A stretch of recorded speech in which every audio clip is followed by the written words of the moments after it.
Okay, so now in this feature recording, I'm going to think about some questions regarding the ancient history uh, that may UPSC ask in exam. Okay, so I'm going to just practice those questions and it will be helpful to you. Okay, yeah. So let's get started. Uh, then there is the first question that the the question the first question that I have framed is that they examine the importance and limitations of archaeological sources in the reconstructing ancient Indian history. See, the anything like if you want to write and if you want to answer, sometimes what we fail while answering the question, we think that we don't have knowledge, we don't have more content in uh, ourselves to write for that, like for answering that question. So we lack that, and then it discourages us from doing practice. But I would say the much more you will discuss, the much more time you will give to listening these things and speaking those things. So like the more you will make yourself indulge into that, the more you will learn. So without practicing something, you can't have skill in yourself. So that's why the something that I'm providing you and something that I'm doing, it it will be helpful to you for surely. Okay, so because if I will speak, it will just hit your brain if you listen, and it will impact your brain, and it will be like, because I'm speaking very in very simple language, so it will be more helpful to you to understand, have conceptual clarity. If you have a conceptual clarity over something, then you will be able to make your own sentences to write answer for that question. So it would be very easy for you. Yeah.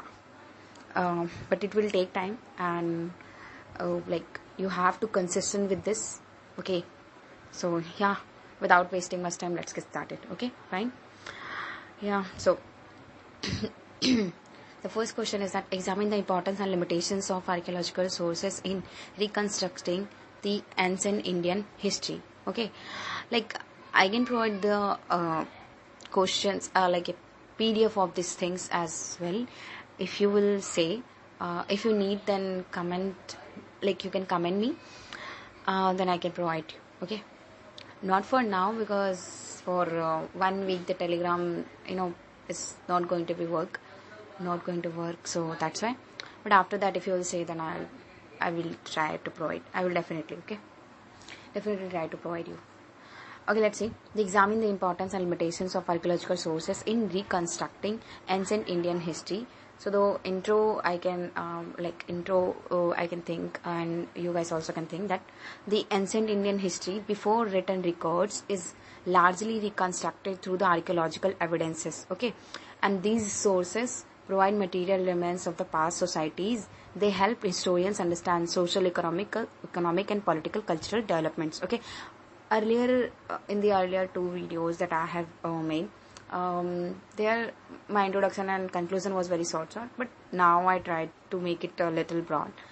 Okay, so yeah, and then in the body you can write that importance. Okay, like examine करने को बोला था, तो importance में हम लिख सकते हैं दैट फर्स्ट पॉइंट में रिवील करता है प्री हिस्टोरिक पीरियड्स को. ठीक है, कि क्या बोला है, एग्जामिन करना इंपॉर्टेंस एंड लिमिटेशंस को, archaeological sources in reconstructing the ancient Indian history. Okay, so archaeological sources के बारे में बताना है. नाउ उसका इंपॉर्टेंस मैं फर्स्ट पॉइंट मैंने बताया कि रिवील करता है प्री हिस्टोरिक पीरियड्स को. Okay, fine. लाइक जो चीज़ें हमें मतलब ये रिवील करता है प्री हिस्टोरिक पीरियड्स को, हेल्प करता है study periods with no return records. Okay, and for example stone tools found at a Bhimbetka rock shelters. ठीक है, स्टोन टूल्स जो फाउंड किए गए ना भीमबेटका में रॉक शेल्टर्स, वो. And then second point like help understand urban civilization, like where the excavations reveal the town planning infrastructure for example Mohenjodaro and Harappa. Okay, example बहुत ही सिंपल सा होता है, बट हम कभी मतलब हमें थोड़ा क्रिएट करने में प्रॉब्लम होता है. ओके, तो जिस तरह से मतलब डिस्कशन में लाएंगे तो ये चीज़ें हमारे पास दिमाग में रह जाएंगी. Okay, then third point is that the explain the economic life like evidences of trade, agriculture, craft देखने को मिलते हैं. तो for example dockyard at a Lothal. Okay, then fourth point like helps करता है verify literary sources. Okay, like for example let's say it will help cross check historical claims को cross check कर सकता है. That's why it helps to verify the literary sources. Okay, for example the Ashokan inscription confirm the Mauryan rule. Okay, for example Ashokan inscription confirm the Mauryan rule. Then limitations की बात करें तो first point that incomplete evidences like many sites remain undiscovered. Okay, and then second point difficult interpretations. मतलब कई बार क्या होता है, difficult हो जाता है कि इंटरप्रेट करना. ठीक है, जो भी रिटन सोर्सेस हैं, चीजें हैं. Okay, and then objects do not explain their exact purpose. And third point like perishable material disappear भी हो सकती है, like cloth, wood, leather rarely survive करती है. चौथा पॉइंट लिख सकते हैं डेटिंग इश्यूज हो जाती है, एग्जैक्ट क्रोनोलॉजी में भी डिफिकल्ट. ओके, देन कंक्लूजन में कह सकते हैं that archaeological forms the backbone of the ancient Indian history. However, it is most effective when combined with the literary and inscriptional evidence. Okay, ये चीजें हैं. Then कंक्लूजन में एक बार फिर से बोल देती हूँ. Archaeological forms the backbone of the ancient Indian history. However, it is most effective when combined with the literary and inscriptional evidences. Okay, yeah, fine. And then second question is that the next question is that the how do inscription complement literary sources in understanding the ancient India. Okay, yeah. So मतलब जो inscription है complement किस तरह से inscription complement literary sources जो है वो understanding में एंशिएंट इंडिया को अंडरस्टैंड करने में ज्यादा हेल्प कर रहा है. कैसे? सो इसका इंट्रोडक्शन देन इसका इंट्रोडक्शन लिख सकते हैं लाइक या सोच सकते हैं कि inscriptions are the writing engraved on stone, pillars, caves, copper plates. They provide authentic contemporary information. Together with literary sources, they help create a balanced historical account. Okay.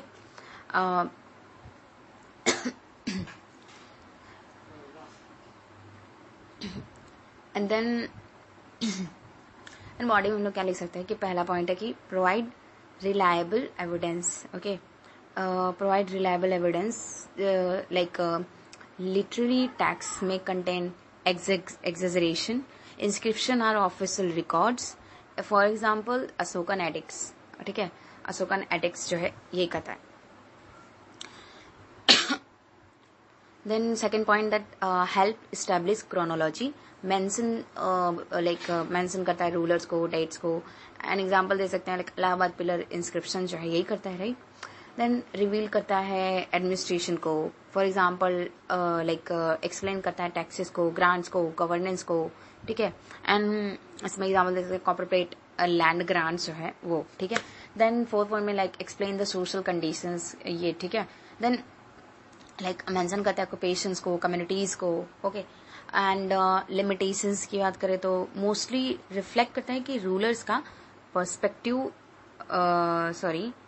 Mostly ये क्या है चीजें रिफ्लेक्ट करते हैं कि रूलर्स का ही perspective ज्यादातर reflect करता है ये. ठीक है, लोगों की और लोगों के बारे में उतना थोड़ा सा कम बता पाता है compare to the rulers. Okay, but ऐसा नहीं है कि उनके बारे में नहीं बताते. कुछ चीजें भी ऐसी हैं जो ग्रास रूट पीपल की ज्यादा उसके बारे में ज्यादा जानकारी देती है, उनके बारे में कम देती है. ओके, ऐसी भी चीजें हैं. देन कंक्लूजन में क्या कह सकते हैं that inscriptions and literary sources complement each other. One provides narrative while the other provides factual verification. Okay, and then the next question is that कि foreign travelers were not mere observers but valuable historians of the ancient India. So इसको discuss करने को बोल दिया. Okay, now जो foreign travellers हैं वो observer ही नहीं थे बल्कि एक वैल्यूबल हिस्टोरियंस भी थे एंसेंट इंडिया के. सो इसका इंट्रोडक्शन हम क्या कह सकते हैं, that many foreign travellers visited India across different periods. Their account provides independent observation and they enrich our understanding of ancient India. Okay. Then body में क्या ले सकते हैं, पहला पॉइंट पॉलिटिकल इंफॉर्मेशन प्रोवाइड करते हैं, मतलब डिस्क्राइब करते हैं एडमिनिस्ट्रेशन को. ठीक है, example magazines describe the modern administration. And then religious practices बताते हैं, डॉक्यूमेंट बुद्धिस्ट इंस्टीट्यूशन को लेकर के. ठीक है, एग्जाम्पल फैक्शियन ने बनाया है. देन एजुकेशन के बारे में बताता है, डिस्क्राइब यूनिवर्सिटीज, लाइक एग्जाम्पल जुआंगजांग जो है, और नालंदा महावीरा के बारे में बताता है. ठीक है, नालंदा महाविहारा के बारे में बताता है. And then society and economy के बारे में बताते हैं, मतलब mention occupation and customs and limitations की बात करें तो कल्चरल बायस एग्जिस्ट करता है ना फॉरेन ट्रैवलर्स के बुक्स को लेकर के. ओके, एंड देन कंक्लूजन में क्या कह सकते हैं कि क्योंकि कोई एक कल्चर की बात करते हैं तो ये नहीं है ना कि सारे एक ही टाइम पे आए और हर कल्चर की बात कर रहे हैं, नहीं ना. वो रूलर स्पेसिफिक होंगे और ऐसा, मतलब उनके टाइम पे जो रहेगा उसी चीज को नोट करेंगे, उसी चीज को लिखेंगे ना. कोई किसी से ज्यादा इन्फ्लुएंस रहता है तो उनके बारे में नोट डाउन करता है, ऐसा. एंड देन इसलिए कल्चर बायस एग्जिस्ट करता है. ठीक है, एंड देन डिफरेंट बुक्स को देखे, डाइवर्स बुक्स को देखे उनके, तो देन और या तो ये भी कहें कि फॉरेन ट्रैवलर्स भी तो उनमें भी तो कल्चरल बायसनेस देखने को. क्यों? क्योंकि वो सब लोग एक ही टेरिटरी से नहीं आए थे ना. कुछ चाइना से आए थे, कुछ मोरक्को से आए थे, कुछ और इटली से भी आए थे. ओके, एंड देन कंक्लूड कर सकते हैं कि दैट दो not entirely objective, foreign travellers remain indispensable historical sources for ancient India. Okay. Entirely objective नहीं है बट फॉरेन ट्रैवलर्स जो है इंडिस्पेंसिबल हिस्टोरिकल सोर्सेज रहे हैं फॉर एंसेंट इंडिया. ओके, ऐसे कह सकते हैं हम लोग. And then next question is that despite urban excellence the Indus valley civilization decline. Despite urban excellence, the Indus Valley civilization declined. Now, इसका critically examine the possible causes. ठीक है, urban excellence होने के बावजूद भी इंडस वैली सिविलाइजेशन डिक्लाइन क्यों हुआ, critically इसी चीज को एग्जामिन करना है, इसके पॉसिबल कॉजेज को. ठीक है, इंट्रोडक्शन में लिखते हैं Indus valley civilization was one of the world's earliest urban civilization and it flourished around 2600 to 1900 BCE. Okay. And then despite advanced planning it eventually declined. Body में क्या लिख सकते हैं, दैट फर्स्ट पॉइंट की climate change. Okay, first point climate change हुआ था, drying of rivers affected the agriculture, example for Ghaggar, Hakra and river system. Second point floods आ गए थे, repeated flooding damage their cities, for example Mohenjodaro. And then third point decline in trade, like reduce हो गया था external trade, week और उसकी वजह से वीकन हो गया था economy. Then for example trade with Mesopotamia. Okay, now fourth point like ecological degradation, like for over use होने लगा था रिसोर्सेज का. Okay, and then fifth point that no single cause. Okay, no single cause, like historians जो थे favour कर रहे थे multi cause, multi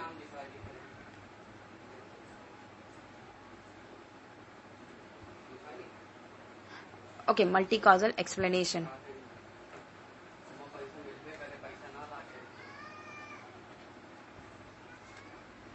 fine, no single cause मतलब नो सिंगल कॉज. ठीक है, यहाँ पे सो द क्वेश्चन वाज कि ऐसा था, एंड नो सिंगल कॉज तो नहीं है ना. ऑब्वियसली हिस्टोरियंस फेवर करते हैं मल्टी कल्चरल एक्सप्लेनेशन. बहुत लोग आए और बहुत लोग बहुत सारी रीजन देते हैं ना, तो इस वजह से. देन कंक्लूड कर सकते हैं that the decline was gradual rather than sudden, कोई भी चीज मतलब कोई भी चीज जो है वो सडनली नहीं होती, ठीक है, ग्रेजुअली होता है. Then environmental and economic factors together contributed to the collapse, ऐसे कह सकते हैं. मतलब हमने जो कुछ भी बोला उसको एक तरीके से उसी चीज को कंक्लूड कर दें यहाँ पे, ठीक है. एंड देन यहाँ पे next question that compare the urban planning of the Indus valley civilization with the modern city planning. ठीक है, urban planning of the Indus valley civilization with the modern city planning, इसके साथ हमें comparison करना है. Let's like for example introduction में क्या कर सकते हैं that Indus valley civilization displayed remarkable urban planning, many of its features resemble modern cities, it reflects advance civic administration. Okay, एक बार फिर से बोल देते हैं. इंडस वैली सिविलाइजेशन ने डिस्प्ले किया है remarkable urban planning and many of its features जो है ना वो आज के सिटीज से भी मैच करते हैं एंड ये कहीं ना कहीं एडवांस सिविक एडमिनिस्ट्रेशन को दिखाता है. देन बॉडी में हम लोग क्या लिख सकते हैं that Indus valley and modern city, ऐसे दो टॉपिक हमने लिखे एंड देन डिफरेंस क्रिएट कर सकते हैं हम लोग, ठीक है. यहाँ पे तो डिफरेंस लाइक ऐसा स्ट्रक्चर बना के बोल देंगे लाइक इंडस वैली सिविलाइजेशन में ग्रीड पैटर्न रोड्स देखने को मिले हैं, मॉडर्न में क्या देखेंगे प्लान रोड नेटवर्क देखने को मिले हैं. सेकेंड पॉइंट में क्या है कि इंडस वैली में कवर्ड ड्रेनेज देखने को मिला है और मॉडर्न सिटीज में क्या देखने को मिला है कि अंडरग्राउंड सीवर सिस्टम्स देखने को मिला है. एंड इंडस वैली में क्या है कि स्टैंडर्डाइज ब्रिक्स देखने को मिले हैं और इसमें क्या हुआ है मॉडर्न सिटीज में स्टैंडर्डाइज कंस्ट्रक्शन देखने को मिला है. देन इंडस वैली सिविलाइजेशन में क्या है कि पब्लिक ग्रैनरीज मिला हुआ है देखने को और मॉडर्न सिटीज में क्या है कि पब्लिक स्टोरेज फैसिलिटीज देखने को मिलता है. इंडस वैली सिविलाइजेशन में क्या है कि वाटर मैनेजमेंट देखने को मिलता है. मॉडर्न सिटीज में क्या है कि म्यूनिसिपल वाटर सप्लाई देखने को मिलता है, ठीक है. सो पब्लिक ग्रैनरीज उस टाइम पे देखने को मिले थे, यहाँ पे आज के टाइम पे क्या पब्लिक स्टोरेज फैसिलिटीज देखने को मिल रहे हैं, ठीक है. एंड वाटर मैनेजमेंट था उस टाइम पे, तो अब आज के टाइम पे म्यूनिसिपल वाटर सप्लाई है. कवर्ड ड्रेनेज था उस टाइम पे, तो आज के टाइम पे क्या है कि अंडरग्राउंड सीवर सिस्टम है. एंड स्टैंडर्डाइज ब्रिक्स थे उस टाइम पे, तो आज स्टैंडर्डाइज कंस्ट्रक्शन चल रहे हैं. ग्रिड पैटर्न रोड से तो आज के टाइम पे प्लान रोड नेटवर्क चल रहे हैं, ठीक है. तो उस तरीके से सिमिलरिटी बता देनी है थोड़ी सी कंपेयर करते हुए. अब चाहे वो सिमिलरिटीज हो चाहे डिफरेंस हो, हमें कंपेयर ही करना है, ठीक है. सो वही बता देना.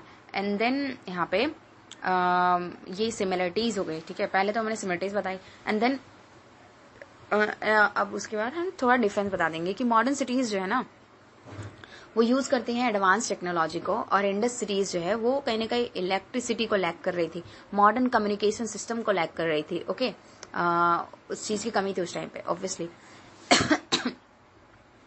और आज के टाइम पे आज के सिटीज में तो ये सब चीजें हैं. And then for example like great bath Mohenjodaro का जो था वो एडवांस वाटर इंजीनियरिंग तो शो कर रहा था, बट ऐसा नहीं है कि भाई जो है इलेक्ट्रिसिटी भी थी, ठीक है, ऐसा नहीं कह सकते, ऑब्वियसली नहीं था. देन बट ये एग्जाम्पल है, इस चीज के लिए एक सुटेबल एग्जाम्पल ऐसा लिख सकते हैं. देन कंक्लूजन की बात करें तो हाँ, कंक्लूजन की बात करें तो क्या लिख सकते हैं कि Indus valley civilization was centuries ahead of its time. मतलब वो अपने टाइम से कहीं 100 गुना आगे था, ठीक है, अपने उस टाइम के 100 गुना आगे चल रहा था Indus valley civilization. And many principles of modern urban planning have ancient roots. और इसीलिए आज का जो अर्बन प्लानिंग है कहीं ना कहीं उसकी एंशिएंट रूट्स हैं, मतलब पुराने चीजों से मैच करता है ऐसा. Okay okay, then wait a second guys.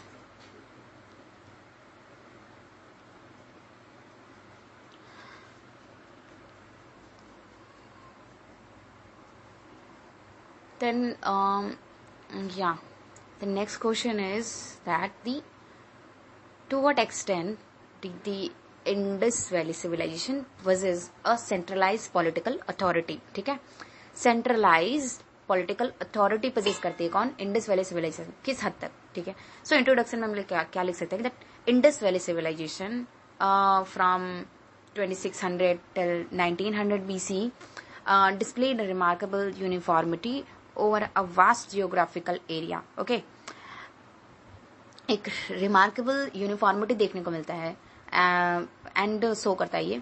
And however historians debate weather a strong centralised authority existed, no direct evidence of kings or places has been found. Okay, that is why यहाँ पे इस पे question mark किया गया है.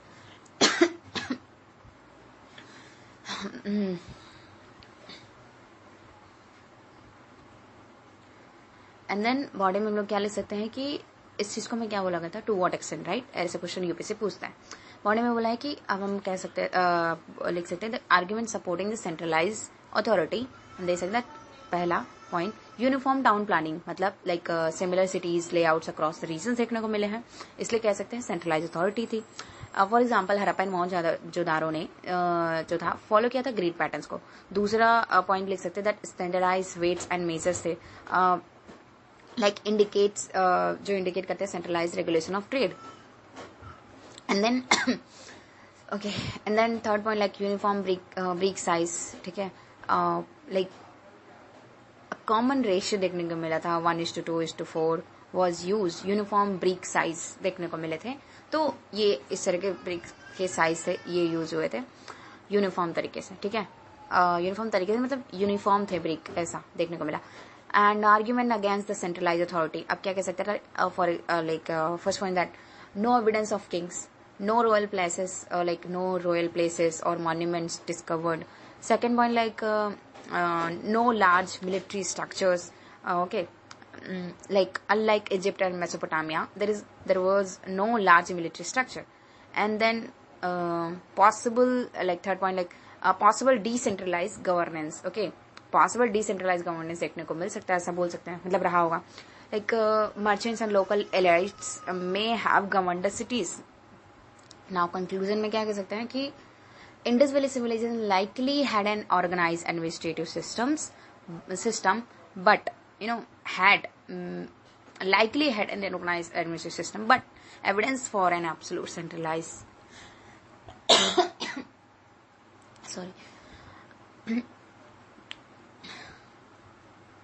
but evidence for an absolute centralized monarchy remains inconclusive. Okay, inconclusive. ठीक है, fine. Then okay, I think I need to have water, so just wait 1 minute, guys.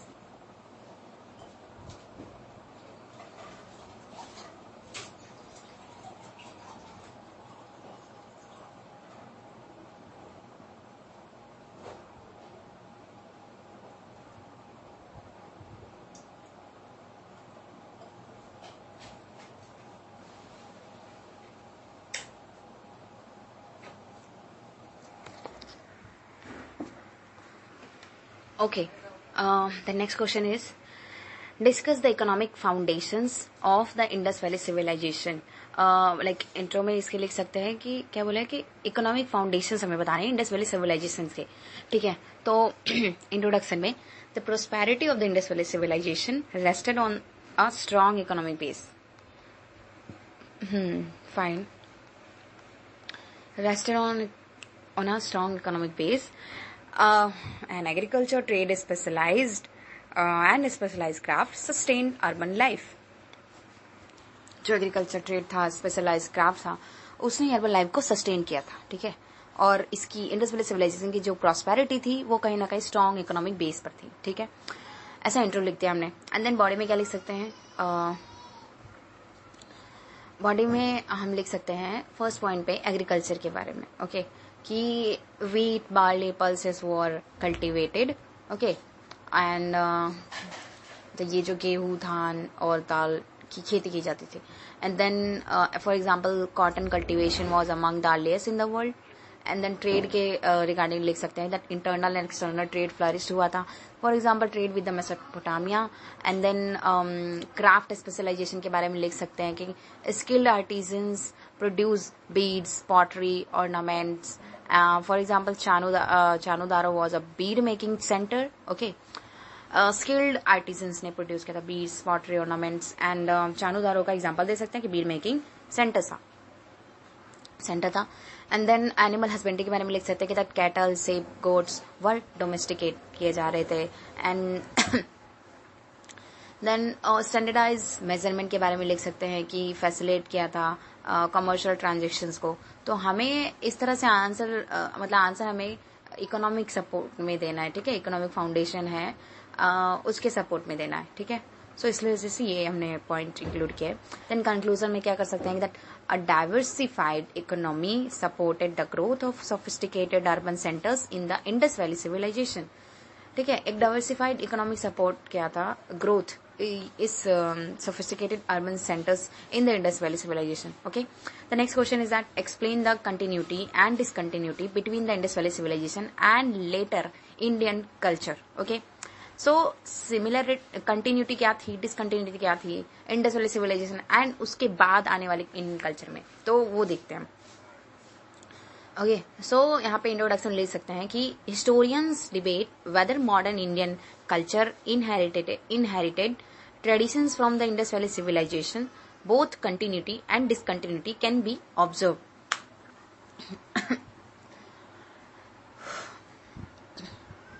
सो यहाँ पे क्या है कि हिस्टोरियंस डिबेट वेदर वो डिबेट करते हैं कि मतलब ये जो मॉडर्न इंडियन कल्चर है कहीं ना कहीं इसने ट्रेडिशंस को इनहेरिट किया है फ्रॉम इंडस वैली सिविलाइजेशन से, ऐसा हिस्टोरियंस का मानना है। डिबेट करते हैं कि है या नहीं है, ऐसा कुछ कहते हैं तो कुछ नहीं कहते हैं। And both continuity and discontinuity can be observe. Okay, इसलिए एंड देन यहाँ पे डिबेट करते हैं कहीं ना कहीं। एंड देन फिर उसके बाद बॉडी में क्या लिख सकते हैं कि ओके,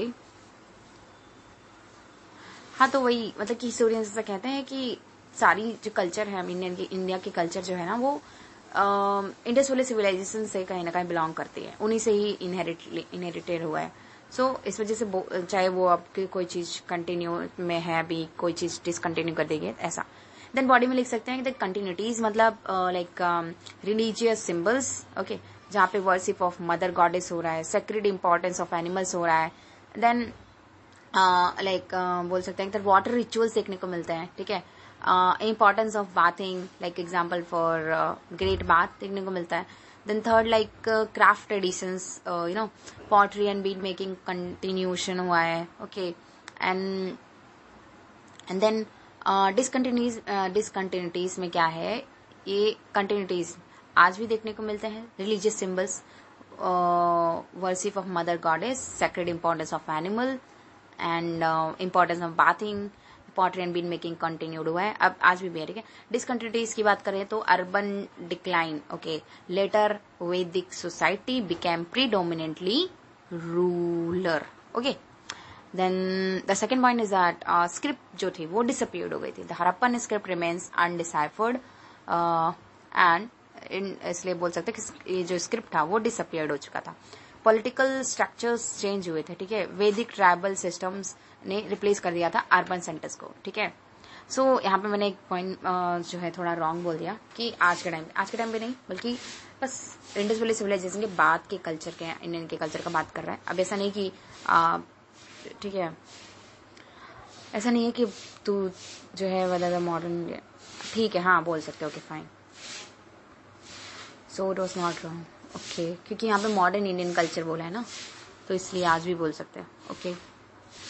अब उसमें मतलब इंडस वैली सिविलाइजेशन के बाद के सारे टाइम इंक्लूडेड हो जाएंगे, ओके। एंड अब कोई चीज जो है डिसकंटिन्यू में पहले ही आ गई है, मतलब इंडस वैली सिविलाइजेशन डिक्लाइन के जस्ट तुरंत बाद वैदिक पीरियड में ही, तो फिर कहेंगे ही ना, तो मतलब तब वो चीज जो है obviously less number of people ही होंगे जो उसको कंटिन्यू करना चाहेंगे, ओके। इसलिए इसको डिसकंटिन्यू वापस हो किया गया। एंड देन कंक्लूजन में क्या कर सकते हैं that Indian civilization evolved through the both continuity and transformation rather than a complete break from the past. Indian civilization जो है वो इवॉल्व हुआ है थ्रू बोथ कंटिन्यूटी, मतलब कुछ जो चीजें हैं उसकी कंटिन्यू करके, कुछ नहीं कुछ चीजों को ट्रांसफॉर्म करके, rather than complete break from the past, ठीक है, ओके। अब लाइक अगर आप ही है सपोज और आप कुछ चीज फॉलो करते थे और आगे जो आपका बच्चे मतलब आपकी जो आगे आने वाली पीढ़ी है और उसने कुछ चीजें फॉलो करना, रूढ़िवाद चीजों को फॉलो करना बंद कर दिया, तो उसकी भी जो जनरेशन होगी वो और ज्यादा मॉडर्न होगी, कुछ चीजों को ही अपने अंदर रखेगी और उस चीजों को फॉलो करेगी, ओके। सेम वे यहाँ पे इम्प्लीमेंट होता है।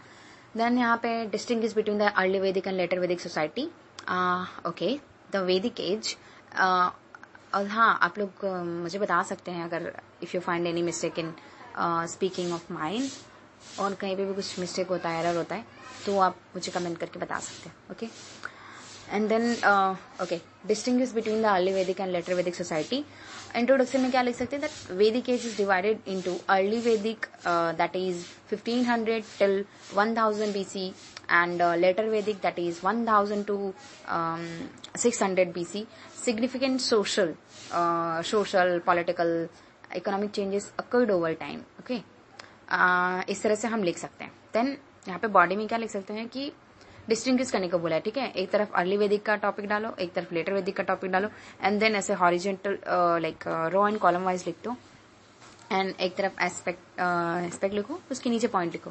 लाइक एस्पेक्ट में इकोनॉमी, पॉलिटिकल सिस्टम, सोसाइटी, वर्ना, वुमेन में. ठीक है, लाइक एस्पेक्ट में इकोनॉमी में क्या कहेंगे कि पहला अर्ली वैदिक है तो क्या था? पेस्टोरल था. ठीक है, यहाँ वहाँ मतलब लोग जाते थे और अपनी गाय जो भी थी उनको ऐसे खुला मैदान में ऐसे कुछ भी मतलब जो घास थी चढ़ने के लिए छोड़ देते थे. एंड देन लेटर वैदिक में क्या हुआ कि एग्रीकल्चर बेस्ड हो गया. ठीक है, और ये सिर्फ गाय की ही बात नहीं है, मतलब और भी जो पालतू जीव है जैसे कि बकरी हो गई ना, तो उसको यहाँ वहाँ लेकर के जाते थे ऐसा. एंड देन मूविंग इकोनॉमी चल रही थी, ऐसा कह सकते हैं. एंड देन यहाँ पे लेटर वैदिक में एग्रीकल्चर बेस्ड हुआ. फिर यहाँ पे पॉलिटिकल सिस्टम में अर्ली वैदिक में ट्राइबल था और लेटर वैदिक में टेरिटोरियल किंगडम आया. सोसाइटी जो थी अर्ली वैदिक की रिलेटिवली इक्वल थी, लेटर वैदिक की क्या थी? रिजिड हायरार्की थी. एंड अर्ली वैदिक की क्या थी? वरना फ्लैक्सिबल थी. लेटर वैदिक की क्या थी? हेरिडिटरी थी. एंड अर्ली वैदिक में वुमेन जो थी बेटर स्टेटस थी, एंड लेटर वैदिक में डिक्लाइन स्टेटस हुआ. तो मतलब यही है कि अर्ली वैदिक में वुमेन का स्टेटस अच्छा था और जो है बट लेटर में थोड़ा खराब हो गया. एंड अर्ली वैदिक में फ्लैक्सिबल वर्ना सिस्टम था बट लेटर वैदिक में हेरिडिटरी था. ओके, अच्छा, hereditary. And then early Vedic में सोसाइटी रिलेटिवली इक्वल थी बट यहाँ पे लेटर वैदिक में रिजिड हायरार्की थी.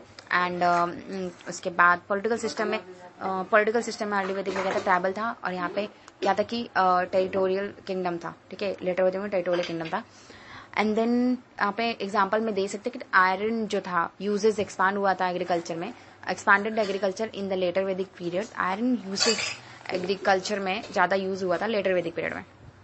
देन कंक्लूड कर सकते हैं like later Vedic period mark the transition towards a more complex and stratified society. ठीक है, एक more complex and stratified society.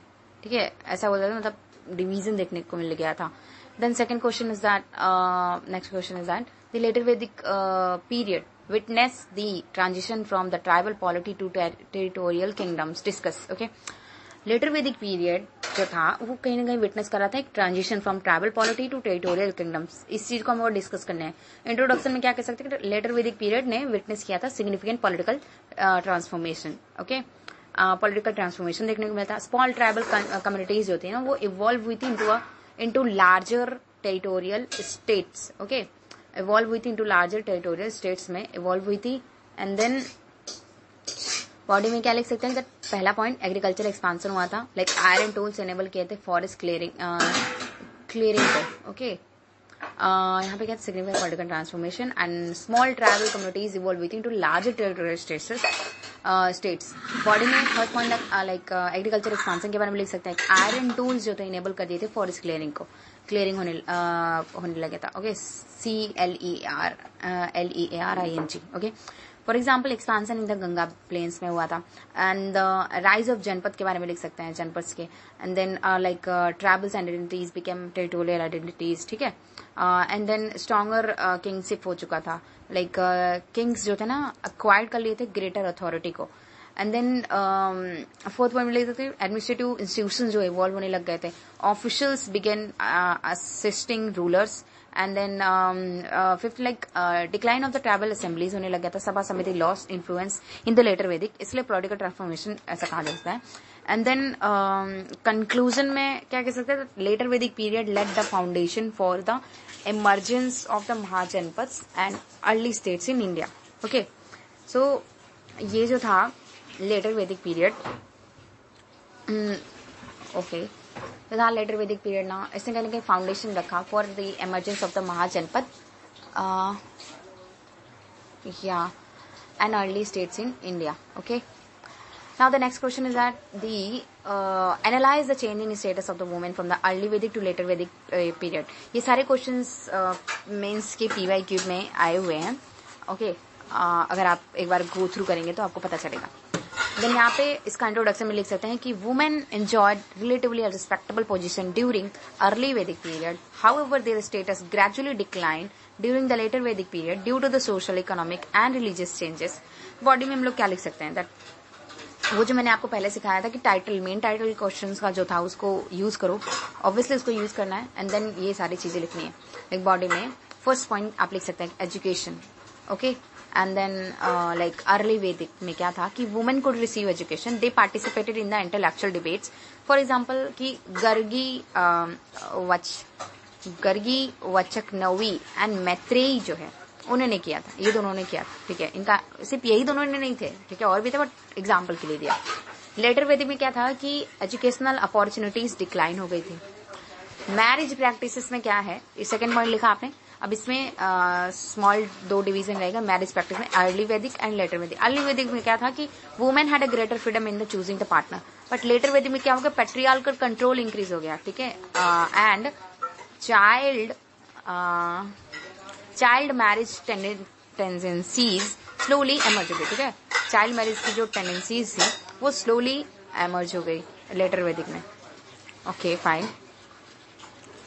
Okay. ये पेट्रियार्कल कंट्रोल इंक्रीज हुआ था एंड चाइल्ड मैरिज टेंडेंसीज जो थी स्लोली एमर्ज हो गई थी. बचपन में ही शादी कर देना ऐसा.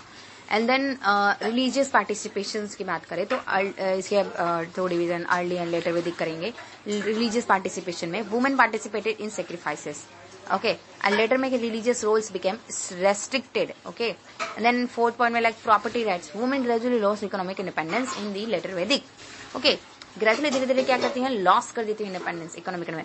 कंक्लूड कर सकते हैं कि the tradition from the pastoral to an agrarian society strengthen the patriarchy and leading to a decline in women's status. ठीक है. कि जो ट्रांजिशन था ना from pastoral to agrarian society, strengthen the patriarchy मतलब हर जगह जो है आदमियों का ही चलेगा. ठीक है ऐसा. And leading to decline in women's status. ठीक है.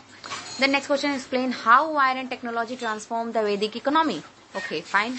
अब इसके बारे में एक जनरल सा इंट्रोडक्शन देंगे हम लोग. ठीक है fine. Introduction of the iron around 1000 BC brought the major economic changes. It accelerated agriculture expansion and state formation. Okay, and then title use करेंगे हम लोग that technology like iron technology transformed the Vedic economy. And then उसके अंदर में लिखेंगे कि first point में expansion of agriculture. Okay. Expansion of agriculture किया. आयरन के आने से एक्सपांसन हुआ एग्रीकल्चर का. ओके. एंड देन इसमें लिखेंगे कि like iron axes clear the dense forest, more lands become cultivable and for example expansion into the Ganga plains. And second like increase in the productivity हुआ. Like iron plough जो जमीन जोतने के लिए use होता है ना वो आयरन के होने लग गए एंड इम्प्रूव किया एग्रीकल्चर आउटपुट को. ओके. एंड देन थर्ड में ग्रोथ ऑफ सेटलमेंट्स हुआ, परमानेंट विलेजेस डेवलप होने लग गए. फोर्थ पॉइंट में लिख सकते हैं राइज ऑफ सरप्लस इकोनॉमी हुई. राइज ऑफ सरप्लस इकोनॉमी हुई मतलब सरप्लस ने सपोर्ट किया था ट्रेड एंड एडमिनिस्ट्रेशन को. ठीक है. एंड देन फिफ्थ पॉइंट में क्या है, पॉलिटिकल ट्रांसफॉर्मेशन हुआ है. लाइक लार्जर किंगडम्स इमर्ज होने लग गए. लार्जर किंगडम्स इमर्ज होने लग गए. ठीक है. पॉलिटिकल ट्रांसफॉर्मेशन हुआ, लार्जर किंगडम्स इमर्ज होने लग गए, इसलिए पॉलिटिकल ट्रांसफॉर्मेशन हुआ ऐसा कहते हैं हम लोग. सो ये जो था क्वेश्चन इसमें क्या पूछा था कि टेक्नोलॉजी, आयरन टेक्नोलॉजी कैसे ट्रांसफर किया था वैदिक सोसाइटी को. सो यहाँ पर इसकी वजह से बोलते पॉलिटिकल ट्रांसफॉर्मेशन हो. क्यों? क्योंकि लार्जर किंगडम्स भी एमर्ज होने लग गए थे. क्योंकि ऑब्वियसली विलेज का परमानेंट विलेज डेवलप हुआ, इकोनॉमी डेवलप हुई, तो इस वजह से ये भी चीजें आ गई. कंक्लूजन में क्या इनडायरेक्ट कनेक्शन हो जाता है. ठीक है. एंड देन यहाँ पे कंक्लूजन में क्या होगा कि iron technology became a turning point in transforming the India from a pastoral to an agrarian economy. Iron technology जो थी वो एक टर्निंग पॉइंट बन जाती है transforming India from a pastoral to an agrarian economy. वो एक टर्निंग पॉइंट बनती है in transforming India from pastoral to an agrarian economy. Difference मैंने आपको बताया था पहले में, वहाँ पे पेस्टोरल से एग्रीकल्चर बेस में. ठीक है. To an agrarian economy. Okay. वही अर्ली वैदिक से लेटर वैदिक में. And then third question, like next question, we can discuss that. Discuss the evolution of the social stratification during the Vedic period. Okay. Evolution discuss करना है social stratification का during the Vedic period. Okay.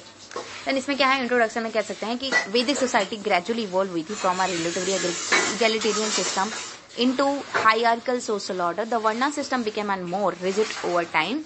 मतलब हमें evolution की बात करनी है social stratification during the वैदिक पीरियड, तो हम इंट्रोडक्शन लिख सकते हैं कि that Vedic period gradually evolve from a relatively egalitarian system into a hierarchical sort social order. The Varna system became more rigid over time. Okay. हाँ ठीक है, egalitarian system to hierarchical social order. Okay पहले मतलब सब कुछ equal देखने को मिलता, सब लोगों में एक जैसा व्यवहार होता था, बट धीरे धीरे क्या हुआ कि लेटर वैदिक में हायरार्की देखने को मिल गई कि अब हमारे ऊपर ये है, और जैसे कास्ट चीजें होती है ना वैसे ये भी हो गए. तो यहाँ पे क्या है कि बॉडी में हम लोग लिख सकते हैं कि ओके अर्ली फ्लेक्सिबिलिटी क्या था, अर्ली फ्लेक्सिबिलिटी था occupations were not strictly hereditary. The second point लिख सकते हैं कि दैट की एमर्जेंस ऑफ 4 वर्णास थे, ब्राह्मण्स, क्षत्रिय, वैश्यास, शूद्रास. ठीक है, तो ये हो गया ब्राह्मण, क्षत्रिय, वैश्यास, शूद्रास. ठीक है, ये वर्णा सिस्टम आ गया. देन क्या हुआ कि इंक्रीजिंग रिजिडिटी हुई, रिजिडिटी इंक्रीज हुई. Birth gradually became basis of social identity. ठीक है, मतलब इसने इस कास्ट में जन्म लिया है तो इसको ये करना चाहिए, और जैसे कि किसी ने ब्राह्मण में लिया तो उसे जो है पंडिताई करनी चाहिए और पूजा पाठ कराना चाहिए. किसी ने लोअर कास्ट में जन्म लिया तो उसे वो जो है मतलब पानी भरने का काम करना चाहिए, जूते साफ करने का काम करना चाहिए, ऐसे. ठीक है, I am not degrading any one really, but ऐसा था पहले के टाइम पे और ऐसे आज भी कहीं ना कहीं फॉलो होता है, and that's literally not good for us. Okay, and then the next point that religious legitimization. Then यहाँ पे क्या है ये, मतलब rituals strengthen the social divisions. Rituals जो थे ना स्ट्रेंथन कर दिए सोशल डिविजन को, और भी रिचुअल्स इतने होने लग गए क्योंकि बड़े लोग जो किंग्स थे वो ज्यादा अच्छे से करवाते थे चीजें, है ना. तो इस तरह से सोशल डिविजन्स देखने को लग गए कि मतलब ये महान काम यज्ञ हो गया कोई चीज तो वो तो राजा ही करवा सकते हैं ना, हम जैसे छोटे लोग तो नहीं करवा सकते. मतलब हमने ज्यादा क्या उस टाइम छोटे लोग तो नहीं करवा सकते. ठीक है, देन कंक्लूजन में क्या कह सकते हैं that Vedic period witness a institutionalization of social hierarchy whose effect persisted for centuries. Okay, Vedic period ने कहीं ना कहीं इंस्टीट्यूशनलाइजेशन ऑफ सोशल हायरार्की को दिखाया है and whose effects persisted for centuries, जिसका इफेक्ट 100 सालों तक रहा, मतलब काफी 100 सालों से भी ज्यादा तक रहा. ठीक है, and then next question, what socio-economic factors led to the rise of the Buddhism and Jainism in the 6th century BC? 6th century BC में बुद्धिज्म जैनिज्म का राइज हुआ था. इसी क्वेश्चन से ये पता चल रहा है सोशियो इकोनॉमिक फैक्टर्स क्या थे जो इस तरह के राइज होने में किए. ठीक है, तो इंट्रोडक्शन में हम क्या लिख सकते हैं that 6th century BC was a period of a major social and economic transformation. Dissatisfaction with existing systems created a condition for new religious movements. Okay, जो 6th century BC था ना was a period of major social economic transformation and dissatisfaction with the existing system create किया था condition for new religious movement. ठीक है, क्योंकि उनको dissatisfaction होता just a second wait.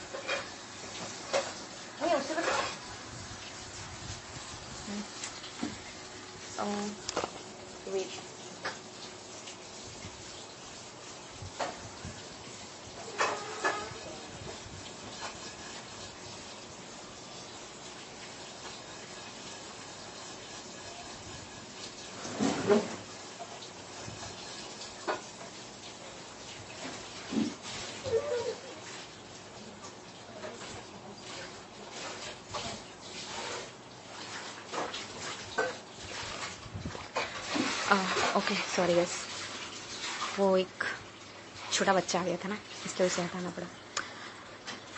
Okay, then यहाँ पे बॉडी में क्या लिख सकते हैं दैट ऑपोजिशन टू. ओके, एक बार फिर से इंट्रोडक्शन बोल देते हैं. 6th century BC was a period of a major social and economic transformation.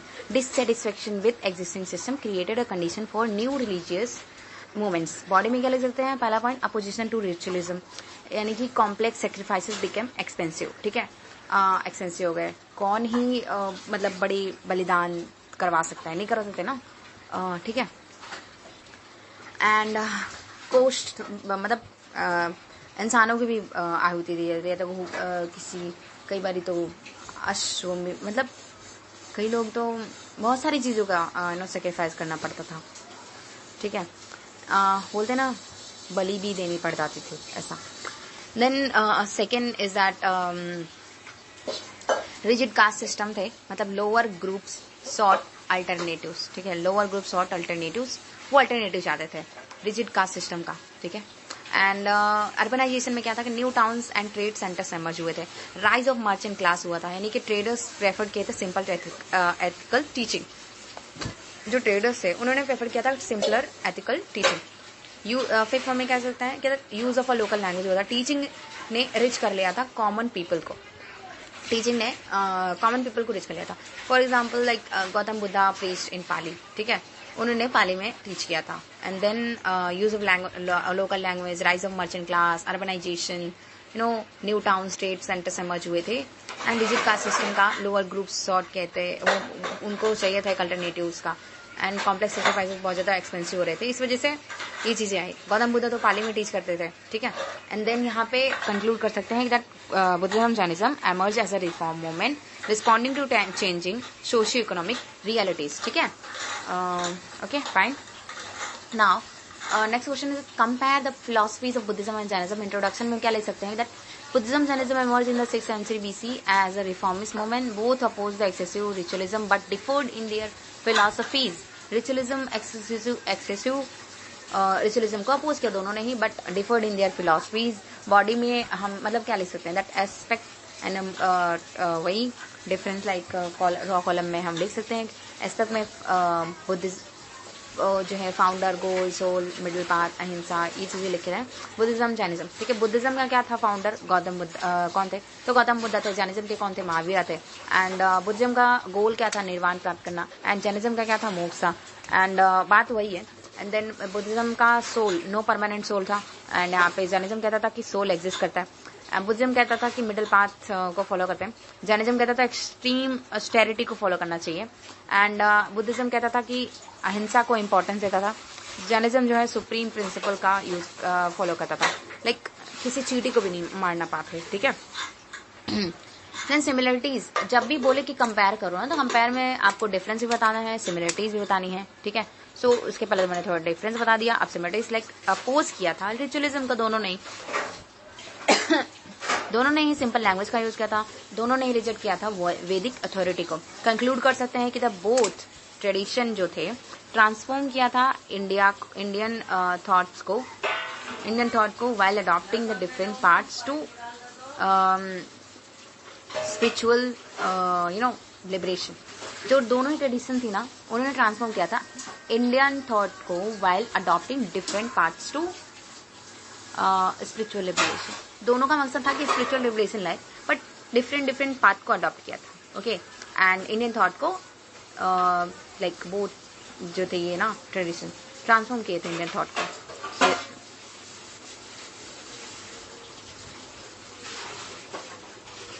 Okay,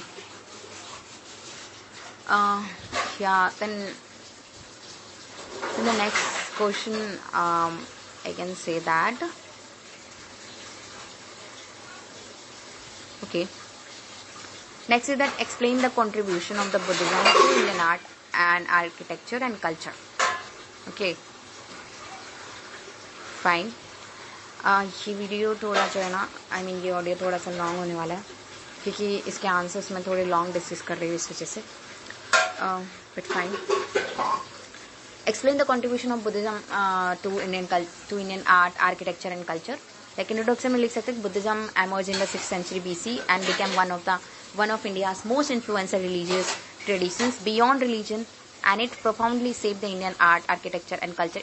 Its influence also spread across the Asia. So जो Buddhism था emerge हुआ in 6th century BC में, ठीक है, and became one of the India's most influential religious tradition. हमें introduction में direct question का answer नहीं देना है, जनरल आइडिया देना है बस उसको, कि हमें इस चीज के बारे में पता है, हम इसका स्टार्ट करने जा रहे हैं, ऐसा, ठीक है। इसका ब्रीफ इंट्रोडक्शन देते हैं, ऐसा, ठीक है। बुद्धिज्म जो है 6th सेंचुरी BC में इमर्ज हुआ and one of the India's most influencer religious tradition है। And beyond religion it profoundly shape किया इंडियन आर्ट को, आर्किटेक्चर को, कल्चर को। इसका इन्फ्लुएंस अक्रॉस एशिया भी देखने को मिलता है, स्प्रेड हुआ है, ठीक है। तो बॉडी में क्या लिख सकते हैं, that contribution to architecture, like development किया स्तूपास का, कंस्ट्रक्शन हुआ चैत्यास का, प्रेयर हॉल जो था, कंस्ट्रक्शन हुआ विहारास का, जो मोनेस्ट्रीज हैं, ठीक है, जहाँ पे वो लोग रहते थे, ठीक है, साधु संत इनके टाइम के वाले। एंड देन एग्जाम्पल्स की बात करें तो सांची स्तूपा, कार्ला केव्स, ठीक है, ठीक है। And then contribution to sculptures की बात करें तो गांधारा स्कूल में देखें ना तो ग्रीक इन्फ्लुएंस देखने को मिलता है। ये स्कल्पचर है, मतलब मूर्ति के बारे में बात करें तो क्या कंट्रीब्यूशन मिल रहा है। मथुरा स्कूल में देखें इंडिजिनस इंडियन स्टाइल देखने को मिलता है, ठीक है, वहाँ पे रीजनल इंडिजिनस इंडियन स्टाइल देखने को मिलता है। एग्जाम्पल है कि बुद्धा का स्टेच्यू जो है, statues with with artistic style देखने को मिलता है। Third, like contribution to education में क्या था इनका, तो एस्टेब्लिशमेंट ऑफ यूनिवर्सिटीज कराया इन्होंने। For example Nalanda Mahavihara, Vikramshila Mahavihara. And then contribution to culture में क्या किया इन्होंने, तो spread of compassion, non violence, promotion of Pali language इन्होंने किया, है ना। हमें मतलब पता सारी चीजें होती है, बट लिखने में ना प्रॉब्लम होती है, क्योंकि हमने इस चीज को कभी बोला नहीं होता है किसी के सामने, ना ही हमने इसको डिस्कस किया होता है, बस हमने बुक में पढ़ा, कहीं पढ़ लिया, और फिर भी हम अगर दोबारा भी पढ़ते हैं तो फिर भी वो उतना नहीं इम्पैक्ट करेगा जितना हमको सुन के, या जितना हम किसी के जुबान से सुनेंगे या किसी को बोलते हुए देखेंगे, ठीक है। डिस्कशन में जितना आएगा उतना अच्छा है, ठीक है, practice. Okay. And then conclusion की बात करें तो Buddhism transform the India into a centre of art, learning, cultural exchange, whose influence extend globally even today. Buddhism जो है ट्रांसफॉर्म किया इंडिया को into a centre of art, learning, cultural exchange, whose influence extend globally even today, ठीक है। तो इसमें कहीं ना कहीं इंडिया को ट्रांसफॉर्म किया था as a centre of art, learning, cultural exchange, जिसकी जो इन्फ्लुएंस है ना एक्सटेंड कर दी है ग्लोबली, आज भी नो, ऐसा बोला मैंने, ऐसा इसके कहने का मतलब है। And then like next question is that why did Buddhism decline in India despite its early success. Okay, why did the Buddhism decline in India despite its early success. इंडो में क्या कह सकते हैं, तो Buddhism flourish, just 1 minute.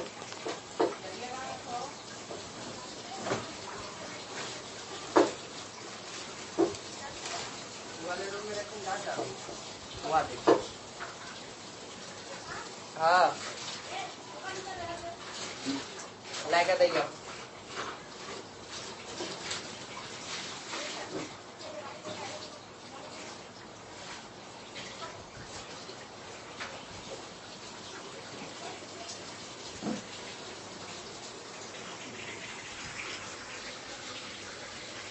Okay, तो next question क्या था कि Buddhism, why did the Buddhism decline in India despite its early success. Earlier में इसको सक्सेस मिला, फिर भी क्यों डिक्लाइन हो गया, ये पूछा। इंट्रोडक्शन में क्या लिख सकते हैं कि Buddhism flourish in the Maurya and Gupta period. Okay, earlier देख रहे थे कि 6 लिख सकते हैं, इंट्रोडक्शन में जनरल चीजें लिखेंगे हम लोग, like between Maurya and Gupta periods ये फ्लरिश हुआ। And however by the 12th centuries it had significantly declined in India. By 12th centuries, by the 12th centuries, it had significantly declined in India. Okay, Maurya and Gupta period में ये flourished हुआ, and however by the 12th centuries, it had significantly declined in India.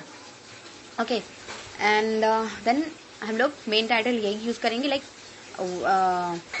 Buddhism decline in India despite its early success, ऐसा लिखो। फिर उसके बाद उसके अंदर ये छोटे पॉइंट डालो एंड देन उसको एक्सप्लेन करो, एग्जाम्पल लिखो। Like first point, revival of Hinduism, यानी कि भक्ति movement gain popularity. Hinduism absorb many Buddhist ideas, Hinduism में देखने को मिलता है बहुत सारे बुद्धिस्ट के आइडियाज देखने को मिलते हैं। रिवाइवल ऑफ जो है हिंदुइज्म, ये ठीक है, तो हिंदुइज्म का, हिंदुइज्म के आने की वजह से बहुत सारी बुद्धिस्ट आइडियाज जो है वो विलुप्त हो गए, ऐसे कह सकते हैं। क्योंकि इसके अंदर आ गए, ऐसे कह सकते हैं, right. And bhakti movement gain popularity. Loss, second point, loss of royal patronage हो रहा था, ठीक है. आफ्टर गुप्ताज क्या हो रहा था कि सपोर्ट जो था ना वो रिड्यूस हो गया. एंड इंटरनल वीकनेस आ गई थी. Monasteries became wealthy and rigid, ठीक है. राइज ऑफ संस्कृत मतलब बुद्धिज्म जो था मूव अवे हो रहा था फ्रॉम कॉमन पीपल, ठीक है. क्योंकि संस्कृत का राइज हो रहा था पाली से छोड़ के, पाली के बाद अब संस्कृत का भी यूज करने लगे, तो इस वजह से moved away from the common people. And then foreign invasions होने लगे थे, मोनेस्ट्रीज वर डिस्ट्रॉयड हो रहे थे. For example destruction of Nalanda Mahavira का हुआ था, right. Destruction of Nalanda Mahavira का हुआ था. देन कंक्लूड कर सकते हैं कि Buddhism decline due to a combination of internal stagnation and external political changes rather than a single cause. Okay. Then the next question is that Sramana tradition challenged the Vedic orthodoxy and democratized the religion. Examine. ठीक है. Sramana tradition जो था ना वो उसने challenge किया था वैदिक ऑर्थोडॉक्सी को एंड डेमोक्रेटाइज किया था रिलीजन को. एग्जामिन करना. Like for example Sramana tradition, many Buddhism and Jainism emerged during the 6th century BC and they questioned the dominance of Vedic rituals and priestly authorities. ठीक है. Authority. Like कि अब हमें Sramana tradition के बारे में question पूछ रहा, तो इंट्रोडक्शन जनरल सा देंगे, इंट्रोडक्शन ही देना है ना. तो Sramana tradition mainly Buddhism, Jainism emerged during the 6th century BC and they questioned the dominance of Vedic rituals and priestly authority. Okay. ये बुद्धिज्म जैनिज्म भी इसी में आते हैं, मतलब Sramana ट्रेडिशन में ही आई थी ऑब्वियसली. ओके. एंड देन इसके बॉडी में हम लोग मेन टाइटल क्या यूज करेंगे, Sramana ट्रेडिशन चैलेंज वैदिक orthodoxy and democratise the religion. मतलब एक जो रिलीजन है उसमें इक्वालिटी दिखाने की कोशिश की, सबको इक्वल राइट्स दिलाने की कोशिश की. देन बॉडी में क्या करते हैं, मेन टाइटल के नीचे पॉइंट वाइज लिखेंगे, एक्सप्लेन करेंगे, एग्जांपल देंगे. Like opposition to right ritualism, जिसमें रिजेक्ट किया था एक्सपेंसिव सेक्रीफाइसेस को, रिजेक्ट किए थे कास्ट डोमिनेंस को, एक्सेप्ट किए थे followers from the various social groups को, सिंपल टीचिंग लाए थे, रिलीजन बिकेम एक्सेसिबल, यूज किए थे लोकल लैंग्वेज का, पाली प्राकृतिक का यूज हुआ था. एंड देन एथिकल फोकस हुआ था, एथिकल फोकस इन्होंने किया था, स्ट्रेस किए थे मॉरलिटी ओवर रिचुअल्स को. For example 8 fold path of Buddhism का जो था, ठीक है, 8 फोल्ड पाथ ऑफ बुद्धिज्म का जो था. देन कंक्लूड कर सकते हैं कि Sramana ट्रेडिशन जो था made religion more inclusive and रीसेप the India's intellectual landscape. Okay. Intellectual landscape जो था उस चीज को रीसेप किया, इंटेलेक्चुअली जो पीपल सोचते थे उस चीज को थोड़ा चेंज किया, ट्रांसफॉर्म किया. Okay. And then next question that discuss the factors responsible for the rise of the Magadha. Okay. Introduction में क्या कर सकते हैं कि among 16 mahajanapada Magad emerged as a most powerful state and several geographical, economic, political factors contributed to its rise. Body में क्या लिख सकते हैं, लाइक हम पहले बनाए title factor responsible for the rise of the Magadh. And like first point that the strategic geographical location, fertile Gangetic planes थे, ठीक है, फर्टाइल गंगेटिक प्लेन्स थे.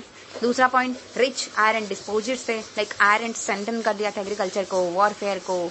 And then like for example iron resources near modern Bihar Jharkhand देखने को मिला है, right. And then river network देखने को मिला था थर्ड पॉइंट में. लेकिन river network Ganga Son Son Champa river aided the trade. Then third point में स्ट्रॉन्ग रूलर्स देखने को मिले थे, example Bimbisara, Ajatashatru. And fifth point में एफिशिएंट एडमिनिस्ट्रेशन देखने को मिला था, बेटर रेवेन्यू कलेक्शन हो रहा था, ठीक है. कंक्लूड कर सकते हैं कि the rise of the Magadh resulted from the combination of a natural resources, strategic location and capable leadership. Okay. Rise of Magadha resulted from a combination of a natural resources, strategic locations, capable leadership. Okay. So question जो है ना थोड़ा important ज्यादा है, ठीक है. Discuss the factors responsible for the rise of the Magadha. ये है कि among 16 centuries, among 16 Mahajanpadas, Magadha emerged as a most powerful state. Several geographical, economic, political factors contributed to its rise. Body में हमने लिखा कि study geographical locations थे, fertile Gangetic plain में थे, रिच आयरन डिपोजिट्स थे वहाँ पे, तो इसलिए हेल्प किया, वॉरफेयर एग्रीकल्चर को स्ट्रेंथन किया, ठीक है। बिहार झारखंड के पास में ऐसा कह सकते हैं, राइट। गंगेटिक प्लेन यहाँ पे भी है।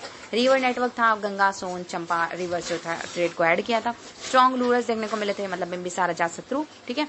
एफिशिएंट एडमिनिस्ट्रेशन था, बेटर रेवेन्यू कलेक्शन हो रहा था। और कंक्लूजन में हमने कंक्लूड किया कि the rise of the Magadh resulted from the combination of natural resources and strategic locations and capable leadership, ठीक है। कि natural resources, strategic locations and capable leadership रहा, इसी वजह से इन सब के कॉम्बिनेशन से जो मगध था ना उसका राइज हुआ, ठीक है। Next question is that we can say evaluate the nature of the Mauryan administration. क्या कह सकते हैं कि evaluate the nature of Mauryan administration. Okay, evaluate the nature of the Mauryan administration मतलब इंट्रोडक्शन में अब जनरली हमें बात करना है, इंट्रोडक्शन में जनरल चीजें बतानी इसकी। Like Mauryan empire like from 321 to 185 BC, ठीक है। Mauryan empire from 321 to 185 BC established one of the India's earliest large-scale administrative system. Okay, and it was highly organized and efficient. Okay, and it was highly organized and efficient. Like body में अगर अब इसका हम बोलेंगे कि the nature of the Mauryan administration ऐसा लिखा, उसके अंदर में पॉइंट वाइज अब लिखो कि पहला पॉइंट सेंट्रलाइज मोनार्की थी। ओके, ये मौर्यन की बात कर रहे हैं हम लोग। सेंट्रलाइज मोनार्की थी, मतलब emperor was supreme authority, example Chandragupta Maurya. दूसरा प्रोविंशियल एडमिनिस्ट्रेशन, लाइक जो था empire divided into provinces. And bureaucracy की बात करेंगे तो officials manage taxation, trade, security, यहाँ पे ब्यूरोक्रेसी इस वजह से थी। स्पाई सिस्टम भी था, इंटेलिजेंस नेटवर्क मॉनिटर कर रहे थे गवर्नेंस को। रेवेन्यू एडमिनिस्ट्रेशन चल रहा था, large revenue was the main source, sorry land revenue was the main source ऐसा बोल रहे हैं। तो रेवेन्यू एडमिनिस्ट्रेशन था एंड लाइक उसमें इंफॉर्मेशन मेंशन इन दी अर्थशास्त्र में ऐसा लिखा हुआ है, ठीक है। एंड देन स्पाई सिस्टम था एंड ब्यूरोक्रेसी जो थी उसमें लोग ऑफिशियल्स मैनेज कर, taxation, trade, security. Provincial administration चल रहा था कि एम्पायर डिवाइड हो गया था प्रोविंसेस में, और सेंट्रलाइज मोनार्की थी, ठीक है।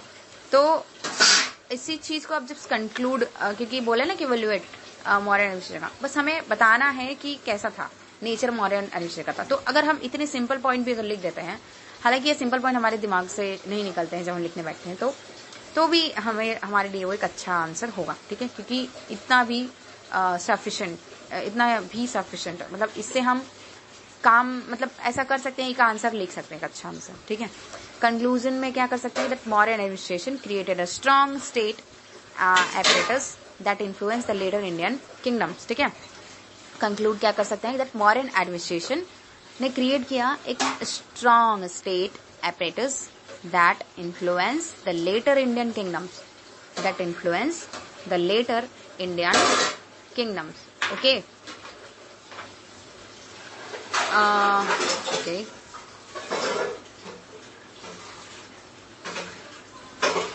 देन यहाँ पे आई थिंक ये वीडियो कुछ ज़्यादा ही लॉन्ग कर दिया है मैंने। Okay fine guys, I think ज़्यादा लॉन्ग हो जाएगा तो आप लोग भी बोर हो जाएंगे, इसलिए okay then will discuss in the next video and hope you enjoy this learning, okay. And if you like, then if you really think that it is going to be valuable and useful to you, so please like and subscribe, okay.